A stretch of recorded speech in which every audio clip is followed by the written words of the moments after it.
Hello, നമസ്തേ. അതെ, നമ്മുടെ കഥ ഇവിടെ തുടങ്ങാം കേട്ടോ. മലപ്പുറം ജില്ലയിലെ മഞ്ചേരി കാരക്കുന്നിൽ നിന്നാണ് കഥയുടെ ഉറവിടം.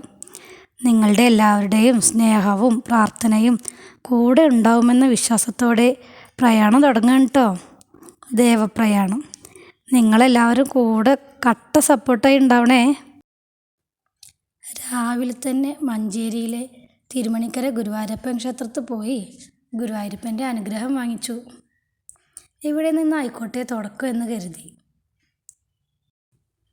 ഇതാണ് എൻ്റെ ചെറിയ കുടുംബം. ദേവദത്ത്, ദേവതീർത്ഥ, ദേവാത്മിക, പിന്നെ ഞാനും ഏട്ടനും. ഇക്കൂട്ടത്തിൽ പറയാൻ ഒരാളെ വിട്ടുട്ടോ. അതാണ് എൻ്റെ ചേച്ചിയുടെ മോള് ശ്രീലക്ഷ്മി. ഞങ്ങൾ ലച്ചുവെന്നും പാറുവെന്നും വിളിക്കും. അങ്ങനെ ഞങ്ങൾ ഉള്ളിലൊക്കെ തൊഴുത് പുറത്തുകൂടി പ്രദക്ഷിണം വയ്ക്കുക.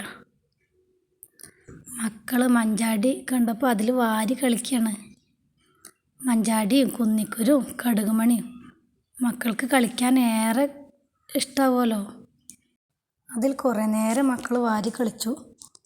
മഞ്ചാടിക്കുരു വാരി കളിച്ചാൽ മക്കൾക്ക് കള്ളക്കണ്ണനെ പോലെ വികൃതി ഉണ്ടാവും എന്നൊക്കെ അമ്മ പറയണത് കേട്ടിട്ടുണ്ട്. അത് ശരിയാണോന്നൊന്നും അറിയില്ല. ഞങ്ങളെപ്പോൾ അമ്പലത്തിലെത്തിയാലും മക്കൾ മഞ്ചാടിക്കുരു വാരി കളിക്കാറുണ്ട്. അങ്ങനെ ഞങ്ങൾ പ്രദക്ഷിണം വെച്ച് പുറത്തേക്ക് പോരാനുള്ള തയ്യാറെടുപ്പിലാണ്. അപ്പോഴേക്കും കുട്ടി ആകെ വിശന്ന് കുഴങ്ങി. പിന്നെ ഞങ്ങൾ അവിടെ നിന്ന് വേഗം തിരിച്ച് വീട്ടിലേക്ക് പോന്നു.